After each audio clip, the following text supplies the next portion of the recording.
Well, I don't know. I just took my time, and I thought it was kind of fun. And what a gift, you know.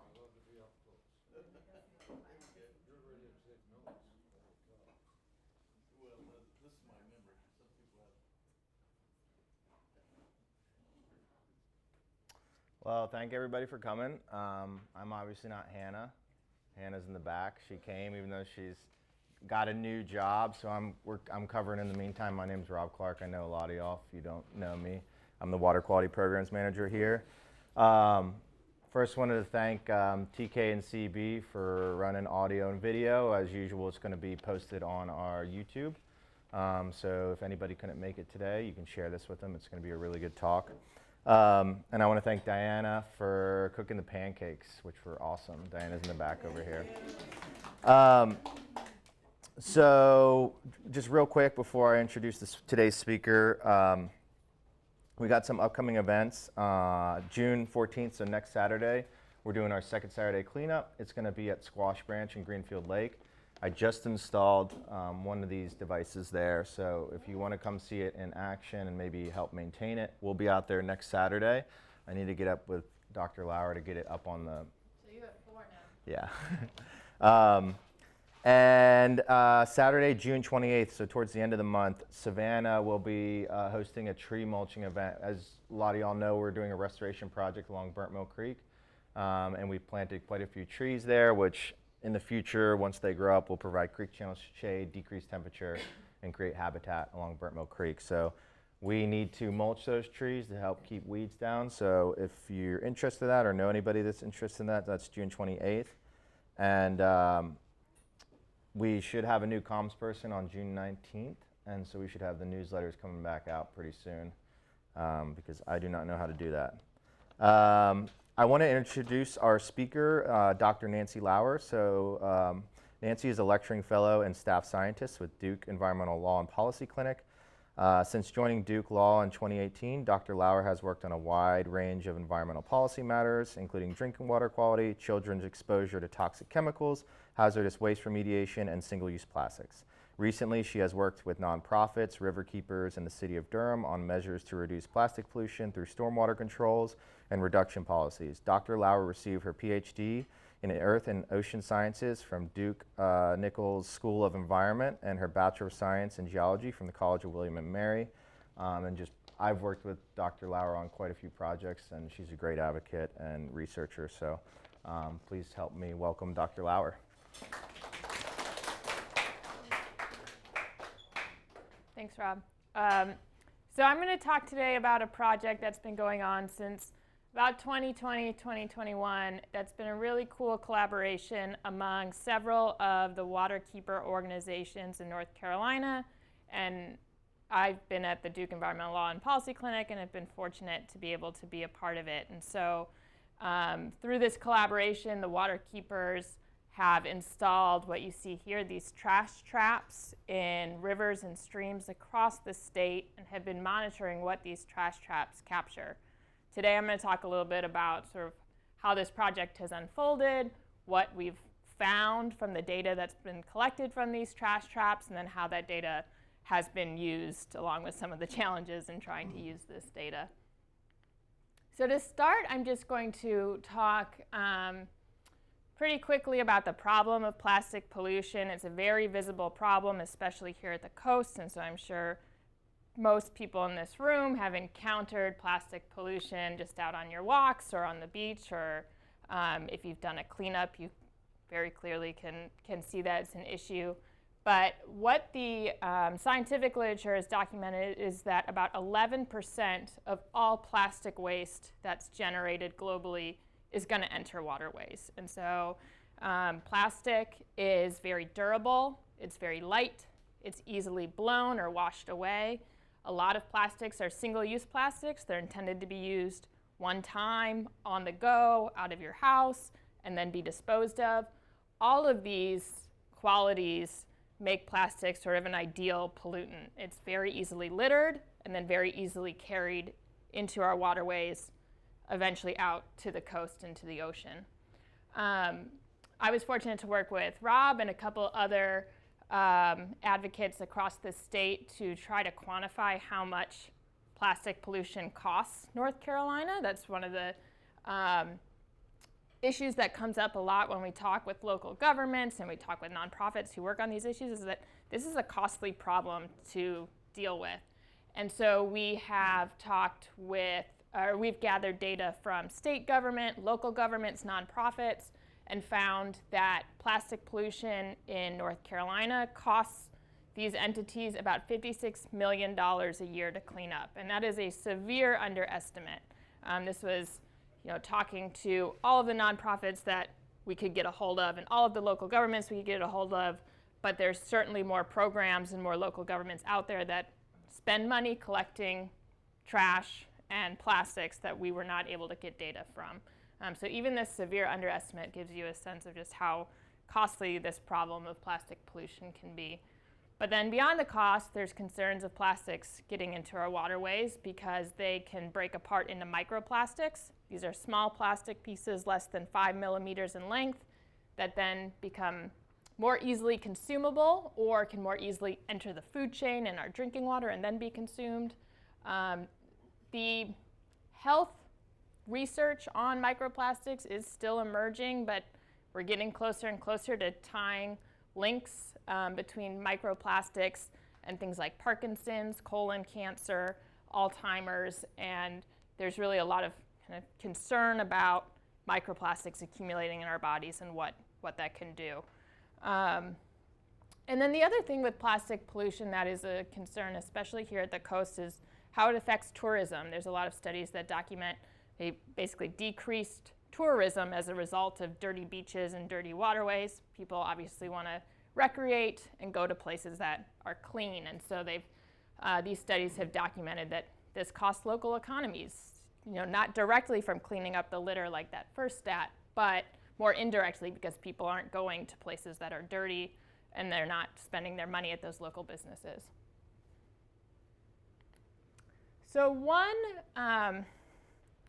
well, I'll back up really quickly. I spend a lot of my time talking about solutions to plastic pollution and solutions that we call upstream solutions. So trying to stop plastics at the source. And that is an incredibly important tool to be able to stop plastics before they're distributed, before they are used, before they ever have a chance to become litter. But we really also need to attack this problem basically at every stage of the plastics life cycle. And so another important tool that's emerged over the last couple decades are trash traps. Trash traps are a wide variety of different tools that are often installed in waterways to capture and concentrate plastic litter, or really any litter, in one location and make it easier to clean that up. And so here's a few different examples of trash traps. I'll start with Mr. Trash Wheel. Mr. Trash Wheel is probably the most iconic trash trap to ever be made. Mr. Trash Wheel was installed in Baltimore Harbor, I think in 2007, 2008. And it has a sort of a wheel and a conveyor belt to suck in the water and then captures the trash in there for it to then be cleaned out. Mr. Trash Wheel was sort of part of a larger effort to clean up Baltimore Harbor that was mandated by the state, that Baltimore Harbor was determined to be too trashy, and so Baltimore City and Baltimore County had to implement a whole bunch of different measures to be able to clean it up, and so Mr. Trash Wheel was one of those measures, and Mr. Trash Wheel became very much beloved. There's now, I think, 3 or 4 different trash wheels, all with different googly eyes, that work to clean up Baltimore Harbor and the surrounding waterways.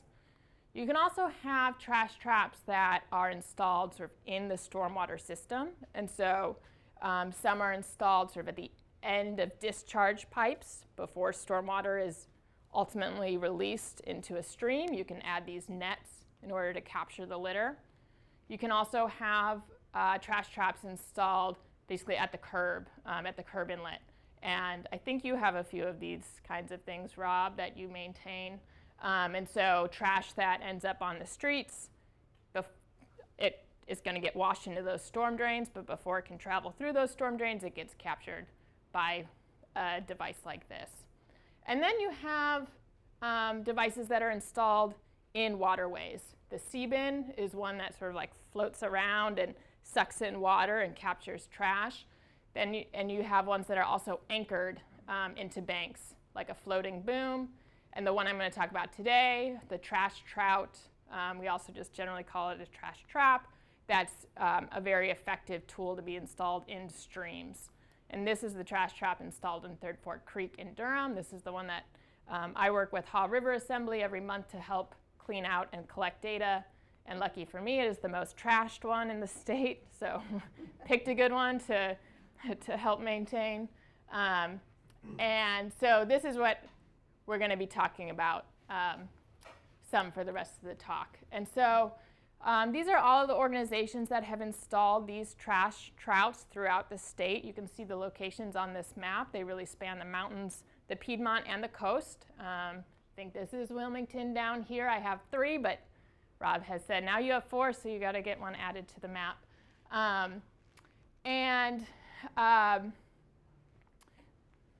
These are all basically being maintained by these organizations.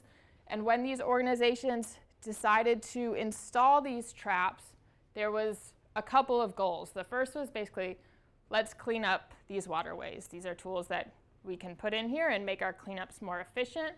But these waterkeeper organizations also had sort of a bigger goal in mind to figure out how can we then use these traps for a broader reach, for greater impact. And the answer to that was to be able to collect data on what these traps were capturing.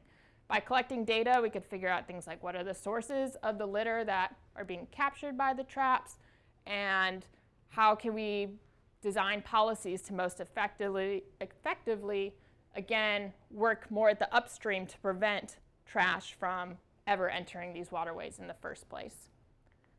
So that's going to bring me to talking about this process of data collection and how this sort of massive effort to collect data from these 21 traps across the state unfolded.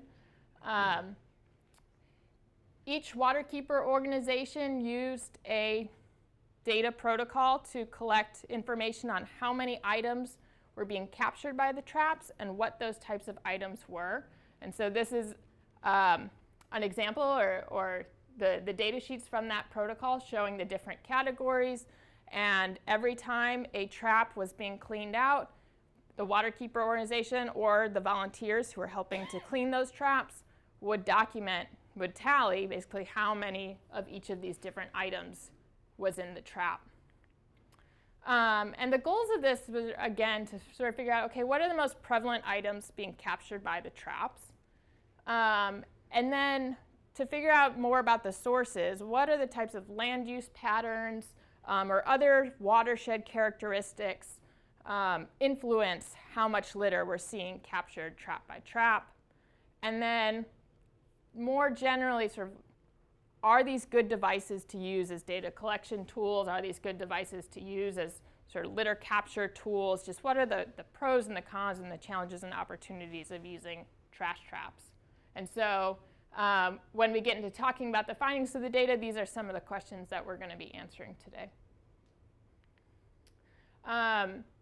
You find a lot of really weird things when you're cleaning out trash traps. If you've ever done any kind of litter cleanup, you know usually there's some sort of surprise item that you don't expect to find. And I would say that the jury is still out on whether baby dolls with heads or baby dolls without heads are more terrifying. But you generally never want to see either of those. It's always like the arm that's sticking up, and you're like, oh gosh. This is a tea party that we had an 8 or 9-year-old help us with the clean out, and this is a horrifying tea party that she set up that still haunts us. And so you just get a kind of an interesting glimpse into society, when you are digging through the trash that ends up in our waterways. And while these are sort of some of the more unusual finds, this is maybe a little bit more indicative of what you are generally finding every time you clean out these traps. So we'd wade into the water, gather the trash into a trash bag, bring it up to the bank, dump it out on a tarp, and start sorting and counting. And a lot of that sorting and counting is sorting and counting styrofoam fragments. All of these are styrofoam fragments. All of this is styrofoam fragments. Those are styrofoam fragments.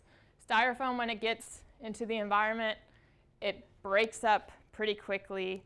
It blows away or washes away pretty quickly into these waterways, and so it is just an incredibly pervasive riverine pollutant.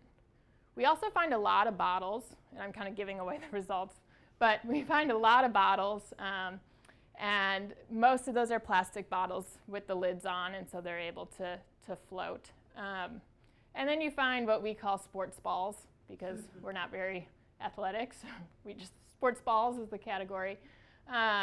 But styrofoam fragments, by far, take up the most time when you're doing this kind of data collection. There's just an incredible number in our streams.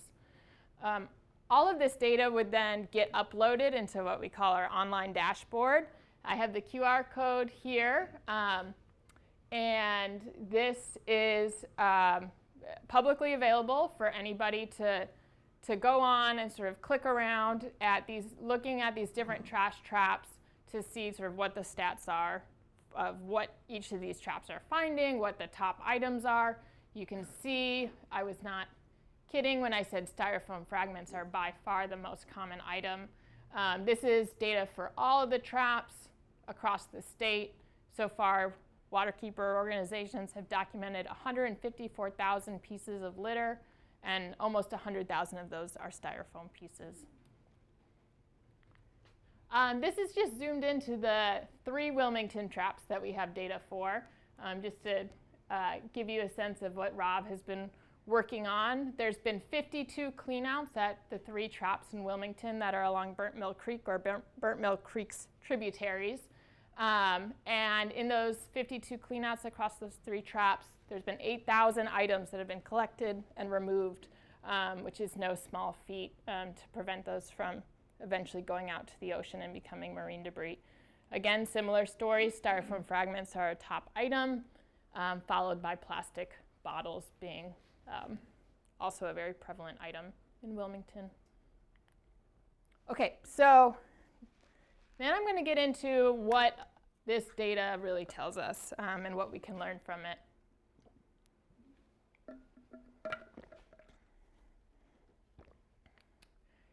This recaps basically the same thing that I've been saying. What are those most prevalent items that trash traps are capturing?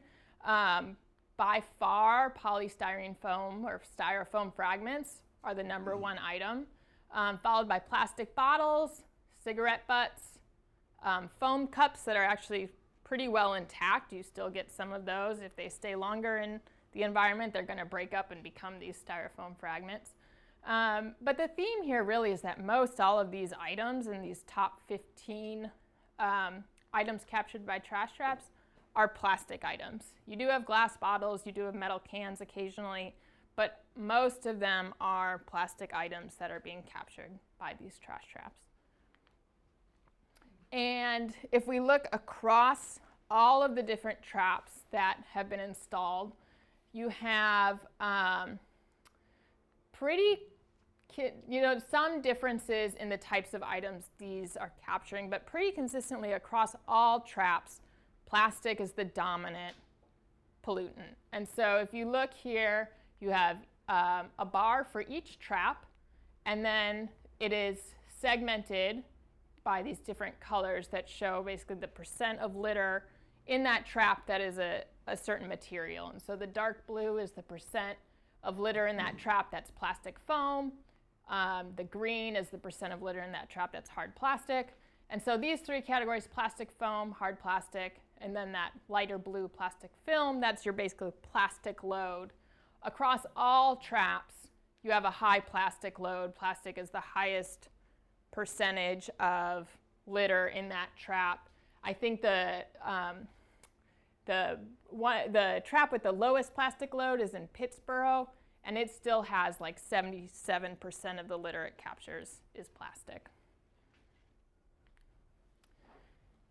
Now, if we look across these different traps, sorry if this is a little hard to see, I'll talk through it and tell you what you should look at.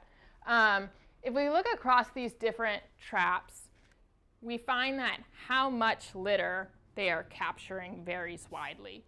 And so what you're looking at here are litter accumulation rates. These are the average number of litter pieces captured by a trap per day.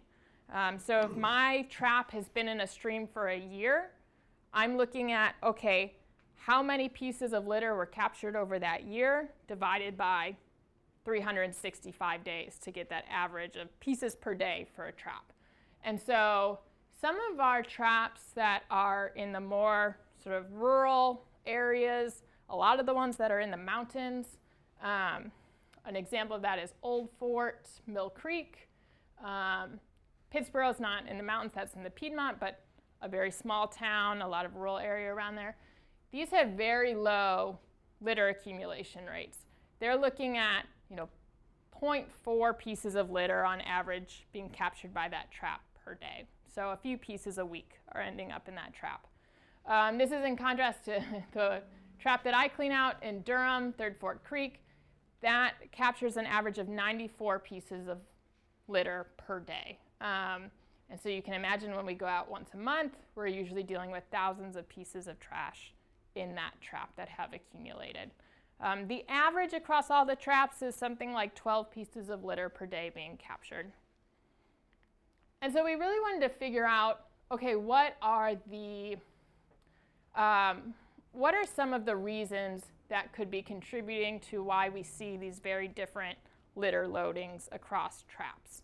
And so the way we did this was we looked at the watershed that was draining to each of the traps. So this is an example of 4 traps that are installed, 2 in Durham, 1 in Carborough and Pittsboro. And we are looking at basically the land above that trap, that if water or trash ends up in this land area, we know for a fact that it is going to drain and end up eventually in that trap. And so we thought, okay, maybe there's differences in the different land use characteristics of these watersheds that would lead to why you have higher litter loadings in certain traps versus others. This is intuitive that if you have perhaps a watershed that's heavily developed, has a lot of people, has a lot of fast food and litter generating establishments, you're probably going to end up with more trash, more litter in the watershed that would eventually be captured by the trap versus your traps that are in rural areas that don't have a lot of litter generating establishments. Those may not capture as much. But we wanted to see if the data reflected this. So here's a lot of graphs, but here's some of the different things that we looked at. We looked at the percent developed land in the watershed. We looked at impervious surface in the watershed. Those are pretty similar metrics. Impervious surface and developed land tend to go together. We looked at the road density in the watershed, and then we looked at the population density in the watershed.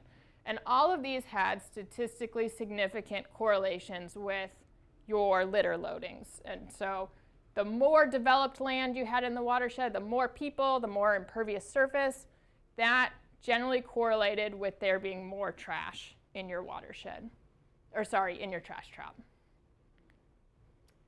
And then the other thing we looked at was the influence of precipitation on trash loadings in your trash trap. And so this was something we observed when we were going out there, was that if we were going to do a clean out and it had been a drought period, it had been 30 days of no rain, there would be not very much trash in that trash trap. But if you went out to a trash trap after like those weeks of just multiple inches of rain coming down, you'd be like, okay, buckle up, there's going to be a lot to clean up here. And again, we wanted to see if this is reflected in the data. And so we looked at basically the average precipitation per day in a time period versus how much litter was accumulating in the trash trap during that same time period. And we found that basically those time periods where you have more rain, you also have more trash. And this wasn't necessarily true for all of the trash traps. Some did not show this statistically significant correlation. but most all of them did show some sort of positive correlation. These are the ones showing the best correlations that I have up here. Okay, and then I want to talk a little bit about sort of some of the challenges and opportunities of using trash traps, using the data from trash traps, and then get into, since a lot of what I ultimately work on is policy, I'm going to get a little bit more into some of the policy of how we're, or some of the stories on how we're using this data to inform policy, or at least some of the challenges of doing that.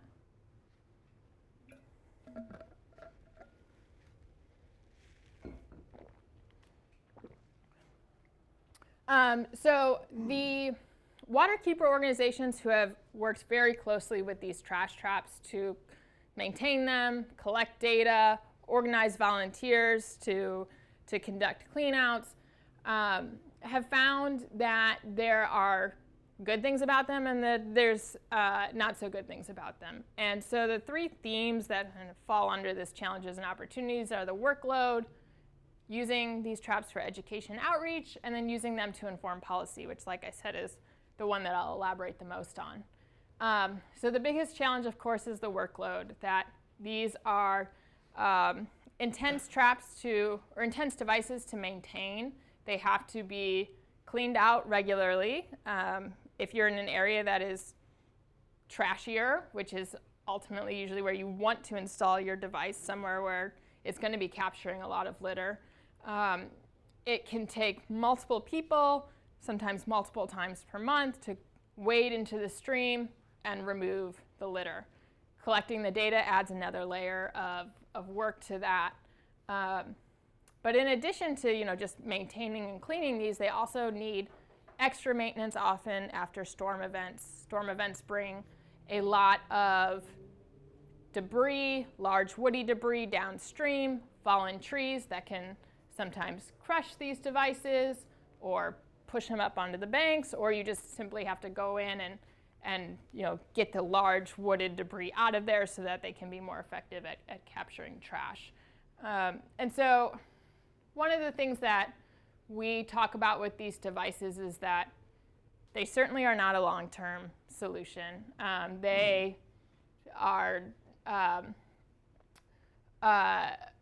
a good interim solution. They're a good local solution, but they just have this ongoing maintenance associated with them that's costly, that's time-consuming, and ultimately will not solve this plastic crisis. Some of the really positive effects, though, that come out of these being a significant amount of work to maintain and clean is that the waterkeeper organizations, many of them have developed very extensive volunteer networks to help maintain them. And these volunteer networks really benefit tremendously from doing these cleanouts and this data collection. They learn a lot about the issues of plastic pollution. They talk to each other about the problems of plastic pollution and potential solutions, the need for upstream solutions.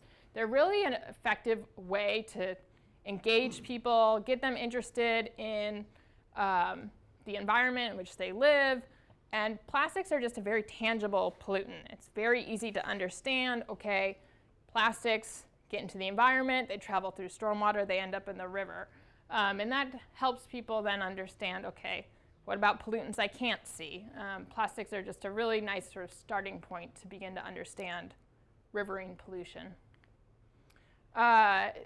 There's been some cool projects that have emerged from the litter collected from trash traps. We've worked with some local artists in the Triangle to create these trash monster art things, sculptures. They're actually really beautiful. That's me here. I got to work on this one for a day, and you can see we were just basically at that point stapling these plastic bottles to this net. But Jan, who's with Paper Hand Puppets, if you've ever heard of that organization, located in Saxbaha, he sort of had this vision for this sculpture that when I was working, I was like, okay, this is cool. And then this is the sculpture that's come to life. And I was like, I see why you are the artist, because just the progression from this to then seeing it completed was really incredible. And then they made Rubbish the Raccoon, which is also a pretty cool one that was in downtown Chapel Hill for a little while. So these help engage more people, help them understand in a more lighthearted, fun way the problems of plastic riverine pollution. And then the media really likes these trash traps. Again, they're just a very tangible, clear way to understand these problems. And so multiple news outlets reported on them and was tracking when new ones are installed, the data that's collected from them, what people are finding. So if you Google around, you'll find a lot of different articles from across the state of local news outlets reporting on these trash traps. So, okay. And then the last opportunity that I'm going to expand a little bit on, I think I still have time, is using this data collected from trash traps to ultimately inform policy. So these are two pictures of policy in action. Is not as exciting as trash traps in action, but people who have worked with the data collected from these trash traps to then advocate for policies to keep that litter and that plastic out of streams in the first place. So this is a presentation that some of our students in the Environmental Law and Policy Clinic are giving to the Durham City Council. And then this is Madison Haley giving public comment to the Department of Environmental Quality, using data collected from these trash traps to advocate for more stringent policies. And the one I want to expand a little bit on is some of the work that we did in Durham. Starting in, maybe 2019, we began working with a local organization called Don't Waste Durham. And Don't Waste Durham was very interested in solutions that prevent trash. And they were frustrated that North Carolina really had not done very much to reduce plastics. Many states and many local governments in other areas were moving forward with these more stringent policies, and North Carolina really had nothing on the books that prevented plastics. And so we began working with Don't Waste Durham to figure out, okay, what are effective reduction policies that we could implement on the local level that would reduce single-use plastics. Our proposal started with just a bag fee. So this is the idea that businesses would be required to charge customers 10 cents every time that they are given a bag. And the purpose of that is then people think to themselves, I don't want to be charged 10 cents. I'm going to bring my own bag, or I'm going to refuse a bag. So for a long time, this policy proposal was just this bag fee. We thought we should start small, sort of let the city government get used to the idea of these types of policies. But as the data from the trash trap started to come in, and we realized basically how terrible of a riverine pollutant styrofoam was, that really led us to think about expanding this proposed ordinance to include more provisions that would more holistically and comprehensively address single-use plastics. And so we added some of these other provisions in there, but the one that we were really excited about, or part of it that we were really excited about, was a ban on polystyrene foam or styrofoam. So restaurants and businesses would no longer be able to provide food items and things in, the styrofoam clamshells or cups. And in North Carolina, I say that we have the trifecta of Chick-fil-A, Bojangles, and Cookout, which just hemorrhage styrofoam. And so really being able to curtail the amount of styrofoam that those types of businesses were providing was an exciting opportunity. As I said, basically nowhere in North Carolina at that time had anything on the books reducing single-use plastics at the source. And so we had to do a lot of work to prove to Durham City Council that they indeed had the legal authority to reduce plastics at the source. And we looked first to the North Carolina Solid Waste Management Act, which had some really interesting sort of legal hooks in there that gave city council the legal authority they needed to be able to act on this issue. And I've highlighted here some of those little tidbits. And what this first part basically says is that the hierarchy of how we should be managing our waste in the state starts with waste reduction at the source. And so that's what we should be doing before we do any of these other things like recycling and composting. And that disposal in landfills, where many plastics end up, is actually the least preferential way to be managing our waste.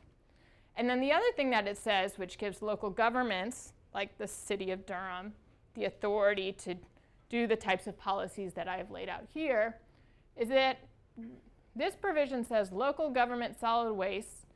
Each unit of local government shall implement programs and take other actions that it determines are necessary to address deficiencies in service, basically saying it's up to local governments to manage waste in the way that they see fit. And so that the state was not going to meddle or have their hands in telling local governments how they should manage waste that they are required to deal with. So we felt pretty good about the legal authority to move forward with this proposed ordinance. We had several presentations in front of City Council. City Council was gearing up to vote on it on a Thursday night in the fall of 2023. And on, I think it was the Monday night of that week, the state budget the draft of it was leaked. And in that state budget was a provision that prevented local governments from regulating single-use plastics. And so I remember this moment very clearly of just sitting at the desk and putting the head down on the table and thinking, gosh, years of work just like that upended. And so here's what this looks like. The state budget, that was House Bill 259.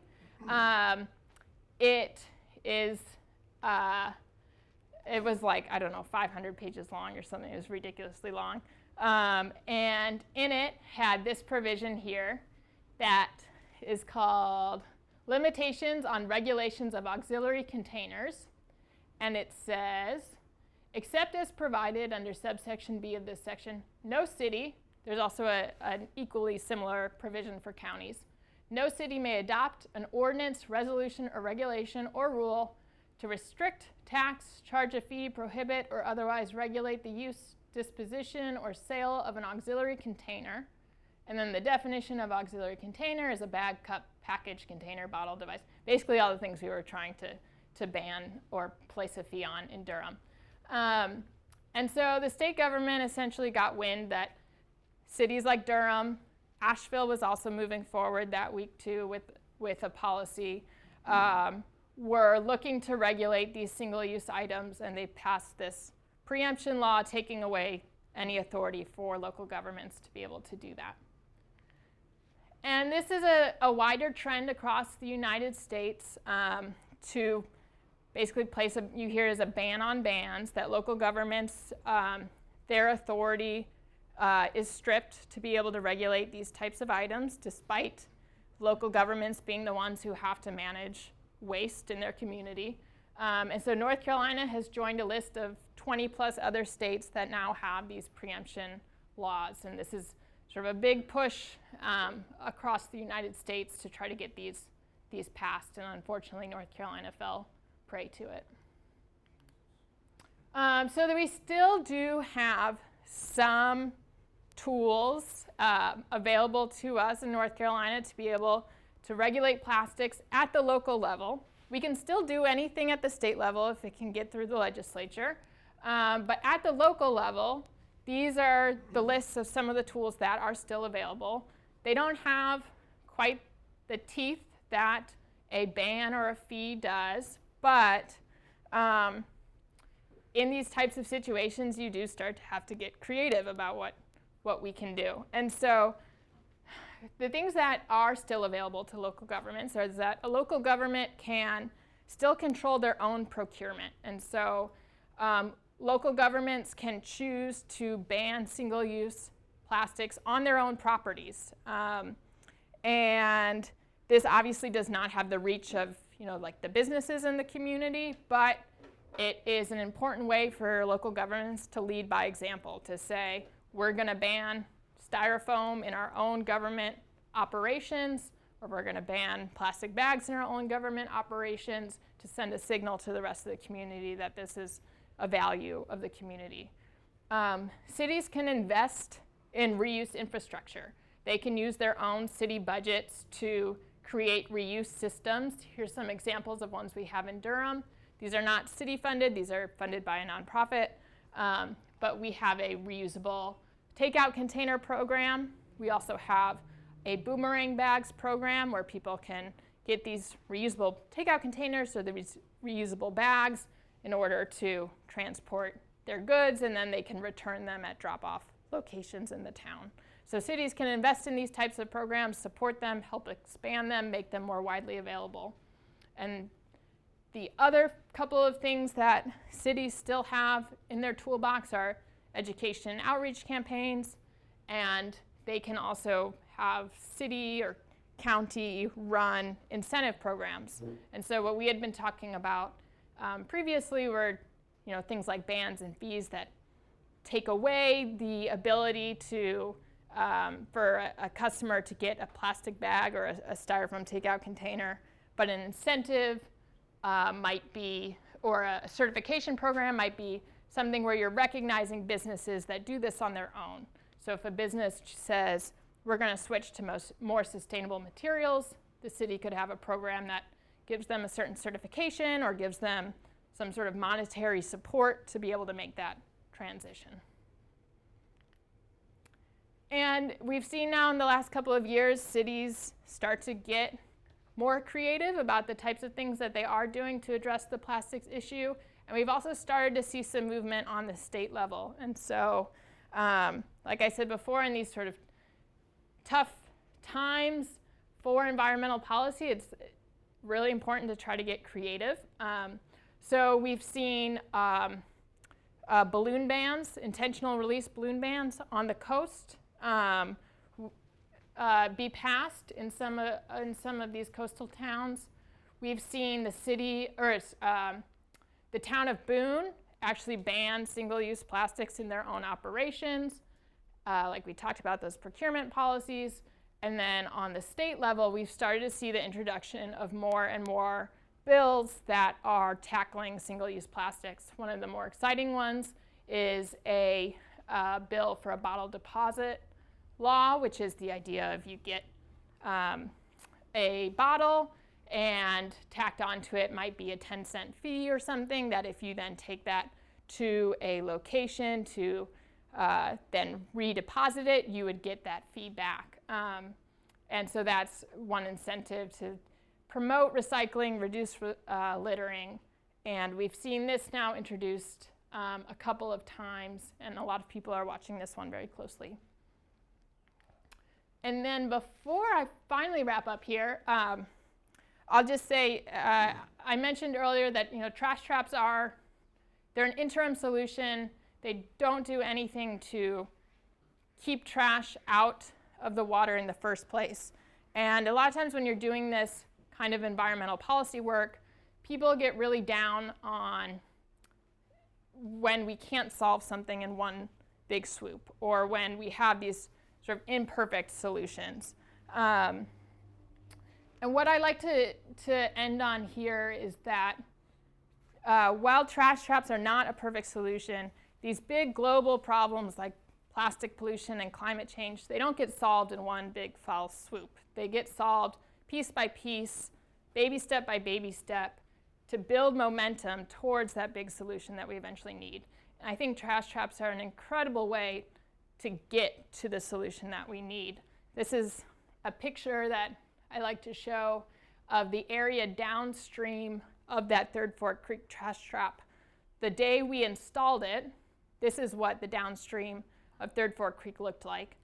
And a few months later, when we were out there cleaning out the Third Fork Creek trash trap, I looked at that same part of the bank, and there's no more litter that's accumulating. That trash trap is effective at basically preventing those things from moving downstream.